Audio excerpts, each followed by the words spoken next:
Good evening. I'm doing a American history special. I'm going to focus on the Long Hunters, the era around the 1750s, French and Indian War, and I have a bunch of interesting and fun things to show you and to share with you. I'm going to start off with something serious, and then I'll go to something fun, then I'll go to something serious. I have a book I've been reading called The Frontiersman about one of Daniel Boone's peers, Simon Kenton. And this guy was as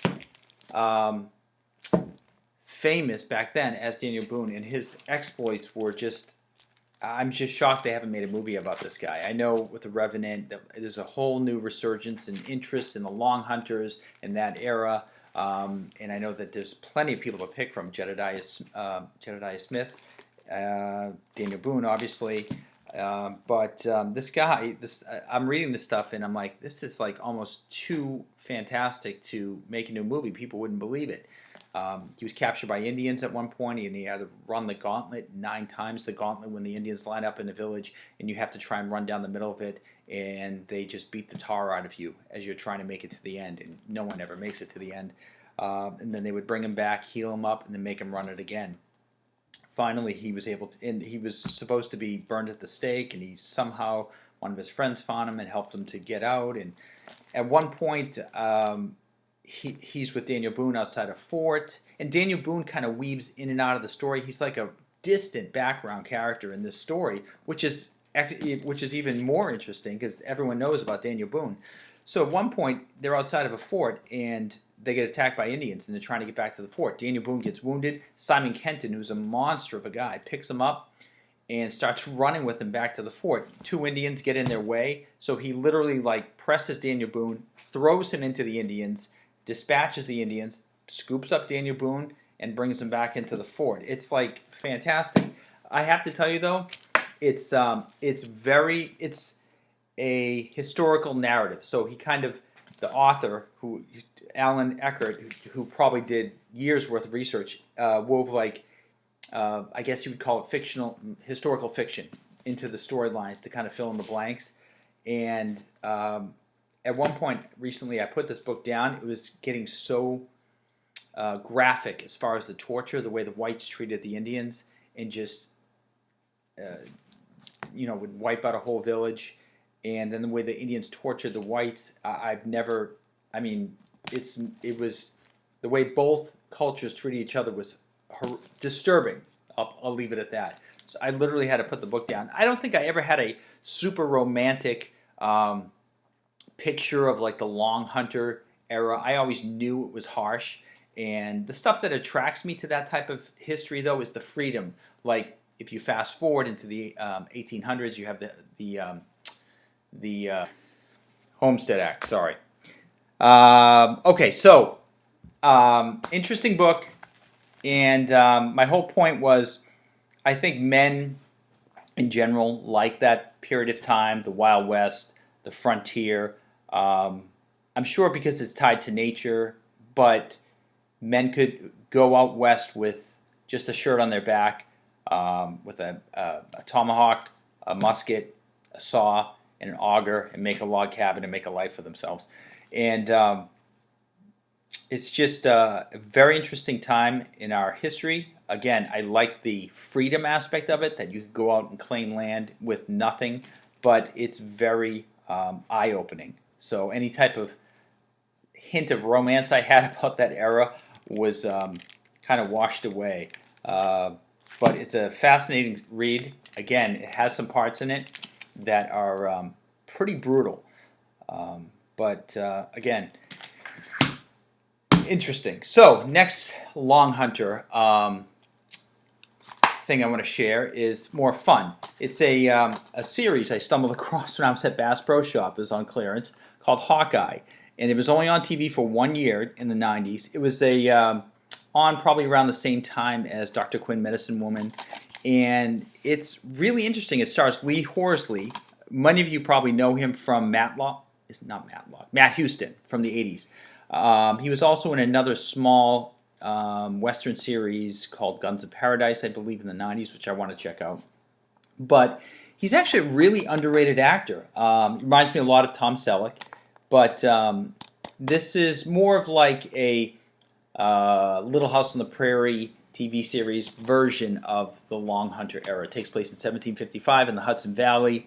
Again, was on for one season. Lee Horsley actually does a really good job acting, and I looked him up after I started watching this, and I found out that he's an avid hunter. He's had a TV show where he does hunting. He's an avid horseman, so he does all his own stunts in this show. But it's more family entertainment.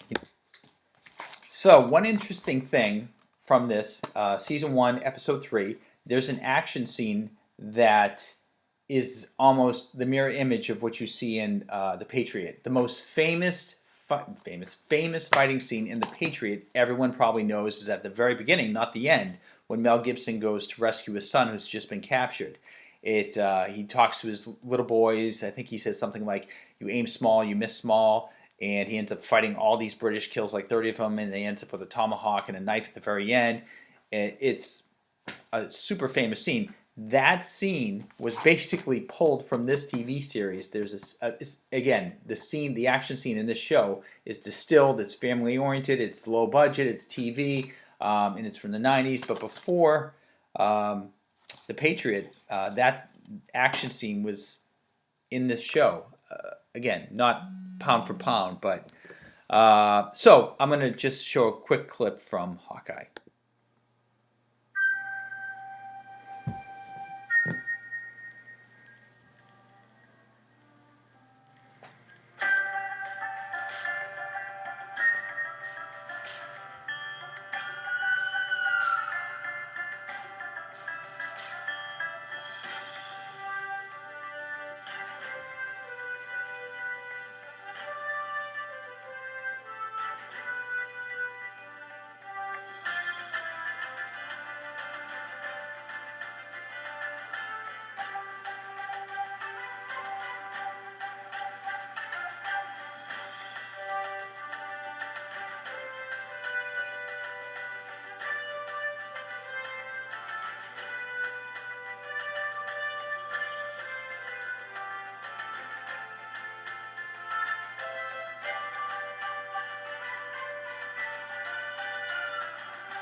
Okay, so the next two items I'm going to show you are, again, more serious historical. I found two free audiobooks on LibriVox. I found them on YouTube, but you can find them on LibriVox as well. So if you, under your apps, you look for free audiobooks, you'll pull up all the LibriVox free public domain books. And there are two biographies on Daniel Boone I found that are interesting.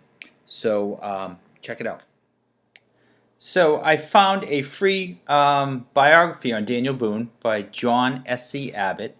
It's on LibriVox. I found it on YouTube. I'll put the link in the description below. But it's like a 7-hour long book. I've been listening to it, and it's very interesting. It's the history of Daniel Boone. It's absolutely free. So when you get these LibriVox audiobooks, a lot of times it's just normal people doing the audiobooks for free. So people may complain that, oh, it's not like a famous actor doing all the impersonations and everything, but it's free. So, you know, it's in the public domain, and it's a interesting story.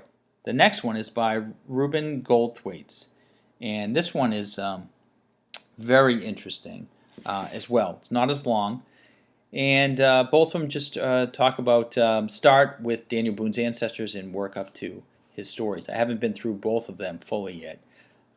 But interesting. One of the stories about Daniel Boone shooting squirrels from trees by knocking the bark next to the trees I found fascinating. I guess the musket ball would probably destroy the squirrel, so what they do is they hit the tree just under the squirrel or to the left of the squirrel, and the bark and the vibration from the impact kills the squirrel and keeps it whole. Just very, very interesting. So those are two audiobooks. They're both in the public domain with LibriVox, but I'll put the YouTube links in the description. So the final fun piece I'm going to share is a catalog I came across. Jason Townsend and Son, Inc., and I'll put a link to it in the description below. And it's a really thorough period piece clothing and props for people doing like reenactments or plays or whatever. And but the cool thing about this is they put the era at the top where the clothing is, so you can like align it with a play you're in or something like that. It's really cool. It's really cool. The quality of the clothing looks pretty well made. See up here, 1800s, and a lot of it's made in America, which I like. Here's a Long Hunter section, Long Hunter clothing, more Long Hunter clothing. They have sleepwear. They have women's clothes, kids' clothes. Let's see what else they got. Hats, women's clothing, shoes, kids' clothing, which is really cute. Adorable. Absolutely adorable. What else? Shoes. They have like inkwells, glasses. They have cookware, props, whistle, compass, pipes, and some Long Hunter knives. This guy, Jeff White, I think Dave Canterbury sells his knives as well. Cookware. Just a really fun, cool magazine catalog. So I'll put a link to this company below. The catalog's free. I think you just have to fill out a form. So that concludes my Long Hunter download of resources. Again, some fun, some serious historical. Let me know what you think. Please subscribe, and thanks for watching.